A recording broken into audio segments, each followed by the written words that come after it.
नमस्कार, मैं ममता शर्मा माध्यमिक बालिका आदर्श विद्या मंदिर चोमू से ऑनलाइन क्लास में आपका स्वागत करती हूँ। आइए, हमने पिछली कक्षा में संधि प्रकरण पर अध्ययन शुरू किया था और संधि प्रकरण पर हमने संधि की परिभाषा पढ़ी है और संधि के भेद पढ़े हैं और उसके साथ ही हमने अयादी संधि के बारे में भी जानकारी प्राप्त की है। आज हम यण संधि के बारे में पढ़ेंगे। दूसरी संधि अपनी हम लेते हैं यण संधि। यण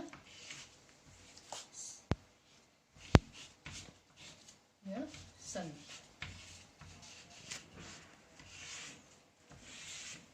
देखिए, इसका सूत्र है इको यणची। सूत्र के माध्यम से हम देखेंगे इको यणची, अर्थात इक के स्थान पर यण का आदेश होना। इसका क्या मतलब हुआ? इस सूत्र का मतलब इक के स्थान पर यण का आदेश होना। जैसे कि इसको हम समझ सकते हैं, इक हमारा क्या है? प्रत्याहार। और इक में हमारे वर्ण आते हैं ई, उ, री और री। क्या आते हैं हमारे? इक प्रत्याहार। इक प्रत्याहार में क्या आते हैं हमारे? ई, उ, री और री।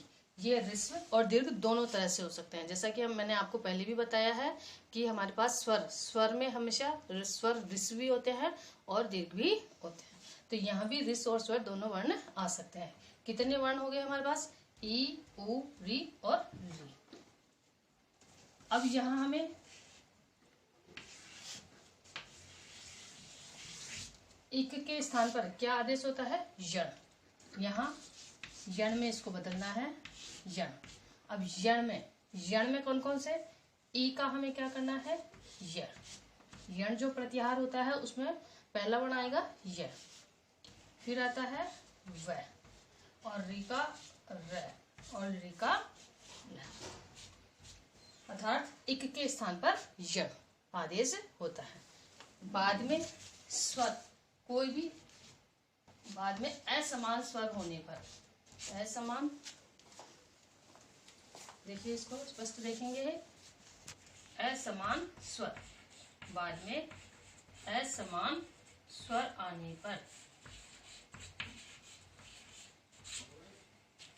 दोबारा देखिए, यण संधि। यण संधि का सूत्र है इको यणची, अर्थात इक के स्थान पर यण आदेश होना। इक प्रत्याहार लिखेंगे और इक प्रत्याहार में हम ध्यान रखेंगे इसमें 4 वर्ण होते हैं, ई, उ, री और री। और इक को हमें यण में बदलना है, तो यण में बदलने के लिए ई के स्थान पर क्या आता है? य, उ के स्थान पर क्या आता है? व, री के स्थान पर क्या आता है? र, और री के स्थान पर क्या आता है? ल। और बाद में क्या होना चाहिए? असमान स्वर होने चाहिए। यानी प्रथम पद के अंत में, अंत के बाद वाला स्वर कौन सा होना चाहिए? असमान होना चाहिए और असमान स्वर होना चाहिए। आइए आगे देखते हैं। इसमें थोड़ा सा हम नोट कर सकते हैं कि हम यण संधि के उदाहरण किस तरह से पहचाने। इसमें अधिकांशतः संधि में, यानी यण संधि में अधिकांशतः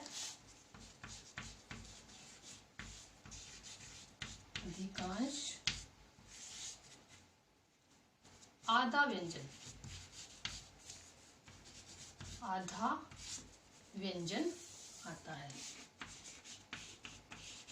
आधा व्यंजन आता है और उसके बाद य, व, और उसके बाद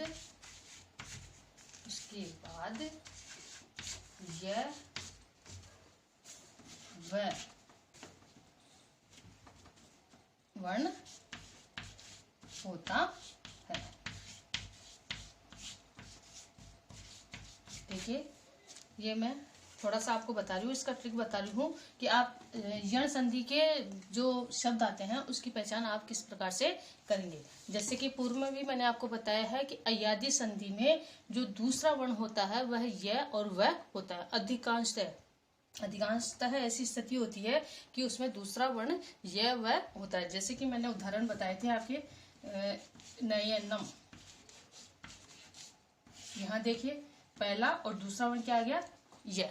इसी प्रकार से मैंने बताया आपको पाव का है, यहाँ देखिए पहला वर्ण और दूसरा वर्ण क्या आ गया, व, अर्थात य और व। ये मैंने आपको बताया था अय्यादी संधि में। थोड़ा सा ध्यान देंगे, याद करेंगे। ये मैंने किस में बताया आपको, अय्यादी संधि में। उसी प्रकार से यहाँ यण संधि में भी मैं आपको बता रही हूँ कि इसमें आधा व्यंजन होता है और उसके बाद में यह वह होता है। अधिकांशतः इस तरह के शब्द आते हैं, तो आप इसको ध्यान में रखेंगे। एक बार दोबारा से और देख सकते हैं आप, यण संधि, हम यण संधि पढ़ रहे हैं, स्वर संधि पढ़ रहे हैं, और स्वर संधि में आज हम दूसरी संधि यण संधि पढ़ रहे हैं, जिसका सूत्र है इको यण जी। इक में ई उ री यानी ह्रस्व और दीर्घ दोनों स्वर हो सकते हैं। कितने हो सकते हैं अपने पास, चार वर्ण आते हैं, ई उ री र, जो कि क्रम से है। ई का य हो जाता है, उ का व हो जाता है।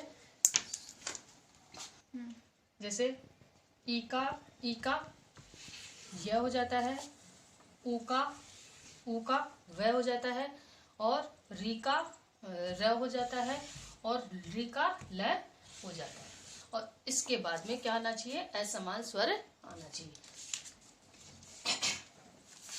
फिर मैंने बताया आपको कि संधि में अधिकांशतः आधा व्यंजन वर्ण आता है, और बाद में यह वह वर्ण होता है। आगे देखते हैं हम।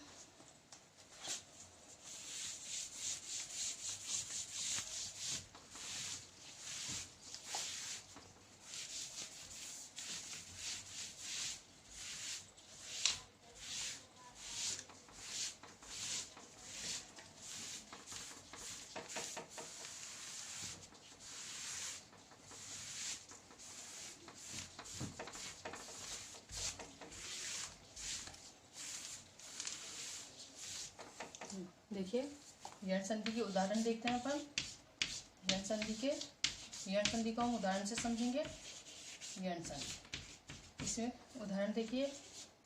उदाहरण जैसे कि यहाँ थोड़ा सा एक बार हम पुनः इसको लिख लेते हैं। ई किस में बदलना है अपने को, य में। उ का हमें किस में बदलना है, उ को व में। और री को किस में बदलना है हमें, र में।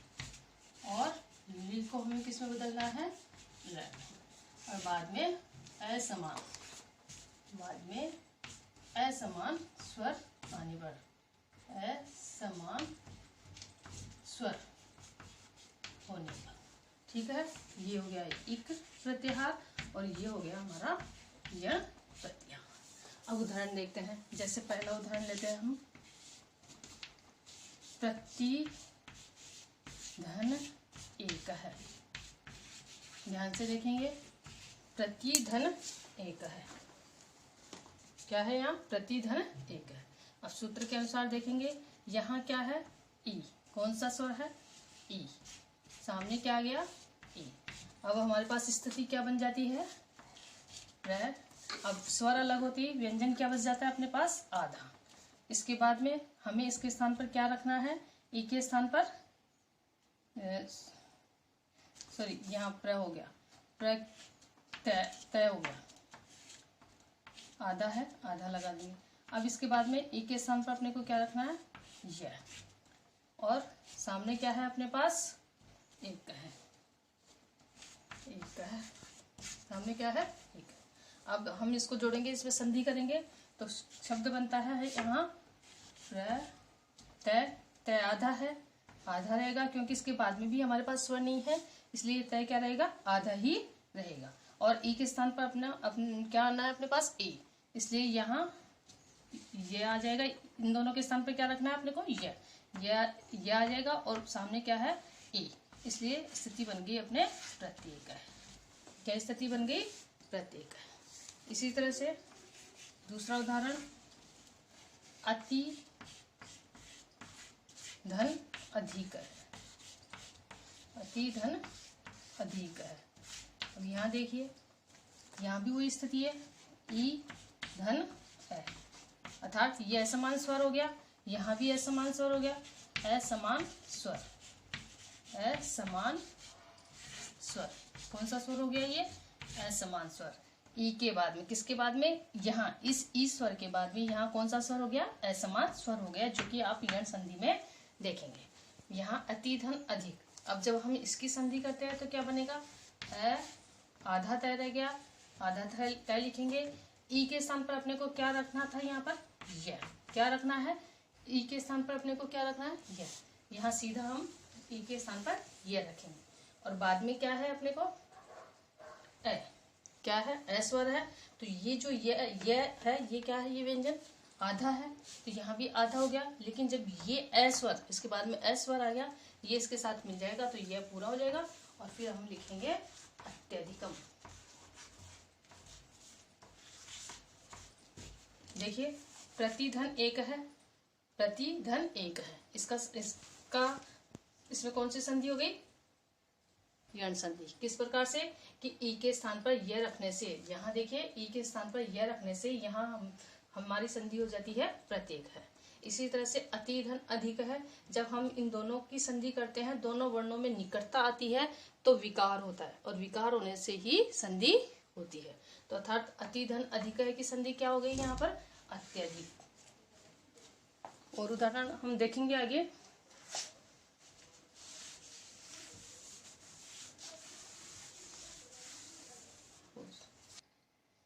देखिए आगे,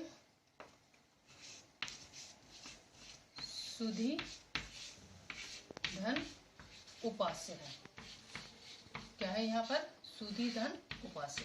अब हम यहाँ देखेंगे, प्रथम वर्ण के अंत में देखेंगे कौन सा स्वर है? ई, बड़ी ई। ऋस्व और दीर्घ कोई सा भी स्वर हो सकता है। इसके बाद में क्या आता है? उ, यानी असमान स्वर। ये क्या हो गया हमारा? असमान स्वर हो गया। ध्यान रखेंगे कौन सा स्वर आएगा यहाँ? असमान स्वर। अब देखिए, नियम के अनुसार, सूत्र के अनुसार ई है, कोई सा भी हो सकता है, इसलिए इस ई के स्थान पर अपने को क्या रखना था? यह। वही नियम लगाएंगे, और यहाँ देखिए सीधा हम बना सकते हैं। सु ई अलग होती है, हमारे पास व्यंजन आधा रह जाता है, हम आधा लिखेंगे, सुध। अब इस ई के स्थान पर अपने को क्या रखना है? यह, इसलिए यह रखेंगे। अब ये यह भी व्यंजन है, आधा है, इसलिए ये भी आधा रह गया।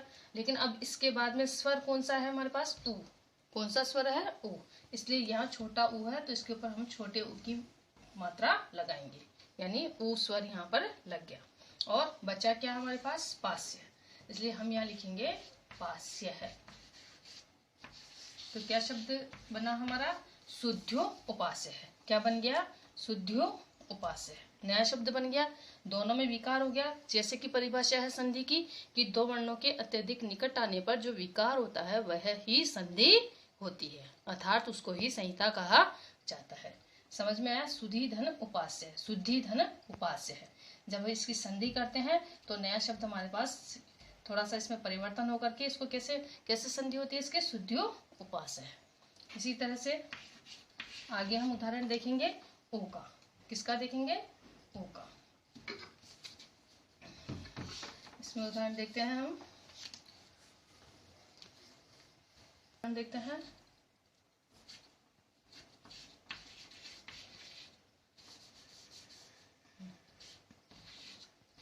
मधु धन अरिही। क्या है यहाँ पर? मधु धन अरिही। एक मिनट, मधु धन अरिही, मधु धन अरि। अब यहाँ देखिए, आपने यहाँ ई वाले उदाहरण देखे हैं।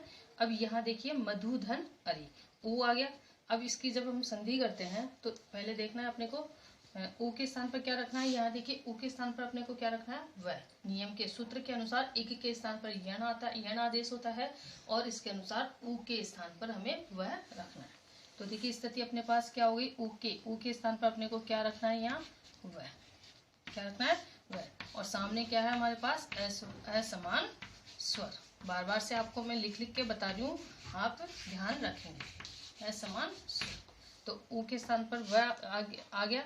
अब देखिए इसकी संधि करते हैं हम। मैं, वैसे हम सीधा भी कर सकते हैं, मैं स्वर अलग हो गया तो आधा ध हमारे पास रह गया ध। अब इसके ऊ के स्थान पर क्या रखना था अपने को, व, इसलिए हम सीधा यहाँ पर व रखेंगे। ए इसमें मिल जाता है, ये ए स्वर, ये जो ए है वो इसमें मिल जाता है, व हो गया, व पूरा हो गया और बचा क्या, री। क्या बन गया संधि, संधि क्या बन गई हमारे पास, मध्यवरी। क्या बन गई, मध्यवरी। ध्यान रखेंगे, मधु धन अरी ही, संधि करने के बाद मध्यवरी कैसे बनी, मधु, मधु में ऊ स्वर है, ऊ के स्थान पर अपने को व रखना है। जब ध से ऊ को अलग करेंगे, ऊ स्वर अलग होती है, ध क्या है, व्यंजन है, और व्यंजन बिना स्वरों की सहायता के उच्चारण नहीं होता है। इसलिए अगर स्वर अलग होते हैं तो अलग होते ही व्यंजन क्या हो जाता है, आधा कैल, आधा हो जाता है। अर्थात मैंने नियम में भी आपको बताया है, नोट भी करवाया है कि व्यंजन य और वैसे पूर्व में आधा व्यंजन आता है। यण संधि में हम उसकी पहचान सकते हैं उसको इस प्रकार से कि यह और वैसे पूर्व में आधा व्यंजन वर्ण आता है। तो इस तरह से शब्द क्या बन गया अपने पास, मध्यवरी। क्या बन गया, मध्यवरी। आगे उदाहरण देखते हैं।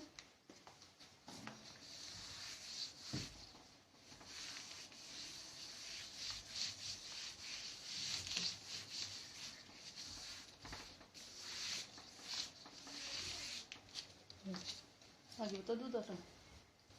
सुधन आगतम।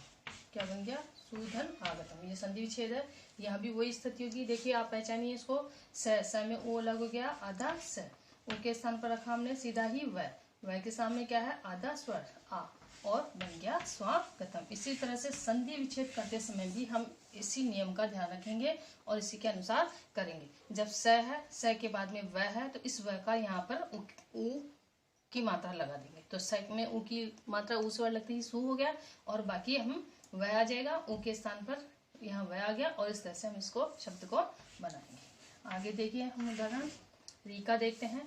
री में देखिए धात्र, धातृधन अंश शब्द है, धात्रंश। अब यहाँ भी देखिए धातृधन अंश, जैसे कि यहाँ क्या है, री, क्या है यहाँ पर, री, ये वाला री। अब इस री की जगह में क्या रखना है, ये र, क्या आएगा, ये र, और सामने असमान स्वर हो गया। अब थोड़ा सा यहाँ ये भी देखना है अपने को, जैसे हमने यहाँ देखिए आप शब्द बनाते हैं धा ऐसे कैसे आ जाएगा। अब यहाँ र अलग हो गया, ये री अलग हो गई, री अलग होती है, क्या बच गया हमारे पास, आधा तय, और ये र, ये भी हमें यहाँ रखना है। तो ये तय और र मिलकर के क्या बन जाता है यहाँ, त्र। क्या बन गया, त्र, क्योंकि ये संयुक्त अक्षर है, संयुक्त अक्षर संयुक्त व्यंजन है, यानी ये त और र से मिलकर के क्या बनता है, त्र। क्या बनता है, त्र। तो यहाँ त आधा और ये र आधा मिलके दोनों क्या बन गया, त्र। इसलिए अपने पास स्थिति ये हो गई, और सामने क्या है, ए स्वर है, ए स्वर यहाँ पर मिल गया, तो ये हो गया पूरा। और इसको यहाँ पर ये वर्ण लिखेंगे अपन, धातृंश। तो क्या बन गया, धातृंश। इसी प्रकार से आप अन्य उदाहरण भी लिखेंगे और समझेंगे। लास्ट वन बचा है ली। ली का उदाहरण देखिए, जैसे री धन आकृति, री धन आकृति। अब देखिए अपने को री के स्थान पर क्या रखना है, ल। ध्यान देंगे, री के स्थान पर क्या आएगा, ल। तो सीधा अपने को री के स्थान पर क्या रखना है, ल। आगे क्या है, आ गया, और इसको ऐसे कैसे उतार दीजिए, लाकृति। समझ में आ गया। री के स्थान पर क्या रखना था अपने को, ल, और ल सीधा ल रखा, और ल पर आ की मात्रा लगी, और शब्द बन गया अपने पास लाकृति। इसी तरह से री धन ओष्ठ भी हो सकता है। दूसरा उदाहरण इसी का देखिए, री धन ओष्ठ। क्या हो गया, री धन ओष्ठ। अब यहाँ पर इसका हम बना सकते हैं, री धन लोष्ठ है, तो इसको आप ध्यान से देखिए, समझने की कोशिश कीजिए। इसका बन सकता है, देखो री के स्थान पर क्या आ गया, ल। क्या आ गया, री के स्थान पर क्या आ गया, ल। सीधा देखेंगे, सामने क्या है, ओ, इसलिए ओ की मात्रा ऐसे कैसे इसको जोड़ेंगे, और लोष्ट है। क्या बन गया अपना शब्द, लोष्ट है। क्या बन गया अपना शब्द, लोष्ठः।